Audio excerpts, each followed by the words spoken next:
If you are a baseball player and you're making millions upon millions of dollars, see Juan Soto, see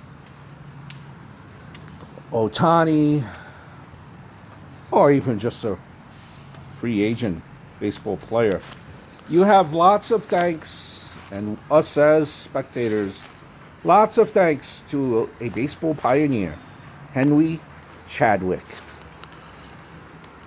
So Chadwick, his he was a frequent player of cricket and similar ball games called rounders. And he began covering cricket for numerous local papers here in Brooklyn, such as the Long Island Star. And he had first come across organized baseball in 1856 as a cricket reporter for the New York Times. And the rest, as they say, is history, being, I guess, that's similar. He fell in love with baseball. And Chadwick was one of the prime movers in the rise of baseball from the 19th century to its popularity at the turn of the 20th century. He was a statistician, professional writer, and he helped sculpt the public perception of the game, as well as providing the basis for the records of teams and player achievements in the form of baseball stats. So throughout the years, as he's covering baseball, he's really taking a liking to baseball. He is credited with coming up with the baseball box score. Remember, you keeping score as a box score wise of the game, hits, singles, triples, home runs. Well, that was him. The first box score appeared in 1859 in the issue of the Clipper. That's Mr. Chadwick. The original box scores also created the often puzzling abbreviation for strikeout, SK, being the last letter of struck in struck out. How about that? He assigned numbers to each defensive player, or each defensive position rather, for scorekeeping purposes. A system that remains in modern baseball scorekeeping, thanks to Mr. Chadwick. He's also credited with devising various statistical measures for baseball.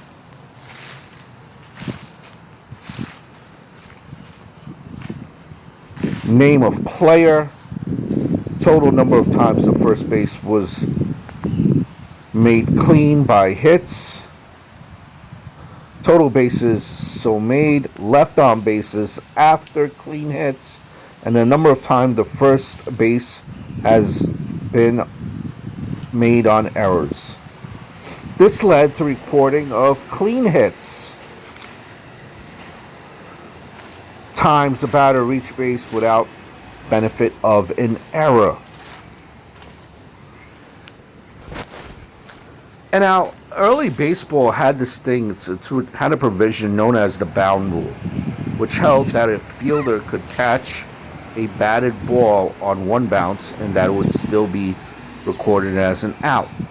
Now, Chadwick, he was an outspoken critic of the rule for many years, stating that the fielders should have to catch a ball on the fly for it to count as an out. In 1864, the bound rule was eliminated for balls hit into fair territory, and the bound rule for foul balls persisted into the 1880s. He was just always, as you could tell, just trying to promote the game and improve the game. That way it's more susceptible. Wait, susceptible. That's not a word. That way it's more appealing, to the common folk. Um, that, and they would be consumers and watchers of the game. You know, players later on would kind of attract an audience. You had Babe Ruth. Even before then, you had other high-profile players. But, you first needed eyes on the product. And Chadwick was that individual that was, that famous baseball writer, just constantly trying to, report on the game in a way that would pique curiosity and improve the game by making, various suggestions of change and things along that nature. Now, Chadwick also in 1861, he edited the Beetle Dime Baseball Player. And what that was, it was a baseball guide on public sale. And as well, it was the Spalding and Reach annual guides for a number of years. And in this capacity, it promoted the game and influenced the infant discipline of sports journalism. That's the beginning of it. Right now, so much, for Newsday, a local papers out here, Sports Illustrated, all these magazines. Now everything is online, but, this was the beginning of sports journalism. Goes back to this guide. And in this guide, Chadwick listed totals of games played, the outs, runs, home runs, and strikeouts for hitters on prominent clubs. And this is the first documented database of its kind. His goal was to provide numerical evidence to prove which players helped a team to win. Hey, Johnny. Yes, Dad. Can you tell me how many hits did Griffey have in last night's game? Sure. And what was the batting average for that day? For that game? How many strikeouts? How many hits did he have? Oh, and while you're out there, how many singles? How many doubles? Any home runs? And you know what? The other guy over there, this guy Knobloch is a schlep lately. Yeah, can you tell me? Did he have any errors? All of that would not be possible if it wasn't for Chadwick and his, kind of determination to bring the game forward. And here it is, the grave of Henry Chadwick, considered the father of baseball. So you can see the baseballs and all that. And the grave is in Green Lawn Cemetery. I'm sorry, not Green Lawn, Greenwood Cemetery. And Greenwood Cemetery is located in Brooklyn, New York. So you can see a grave that is still visited to this day, many of years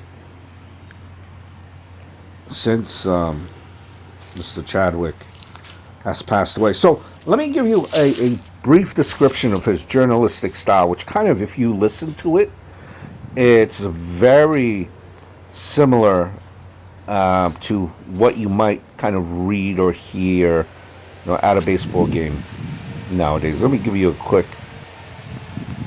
excerpt. The contest took place at Dexter Park before a vast crowd. There was a vast crowd of spectators, the majority of whom looked to see the Nationals have almost a walkover. In the game, A.G. Spalding was pitcher and Ross Barnes shortstop for the Forest City Nine. These two afterwards becoming famous as star players of the Boston professional team of the early 70s. Williams was pitcher for the Nationals and Frank Norton catcher. The Nationals took the lead in the first innings by 3-2. But in the next two innings, they added but 5 runs to their score, while the Forest Cities added 13 to theirs, thereby taking the lead by a score of 15-8, to the great surprise of the crowd and the delight of the Rockfords. The Nationals tried hard to recover the lost ground. The final result, however, was the success of the Forest Cities by a score of 29-23.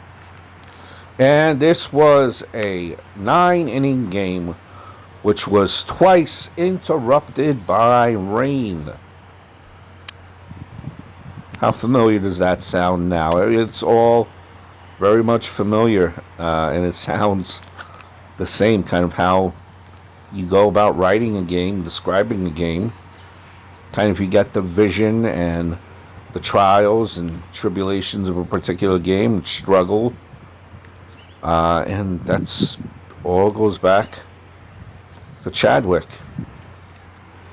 Elected into the Baseball Hall of Fame by the Veterans Committee in 1938.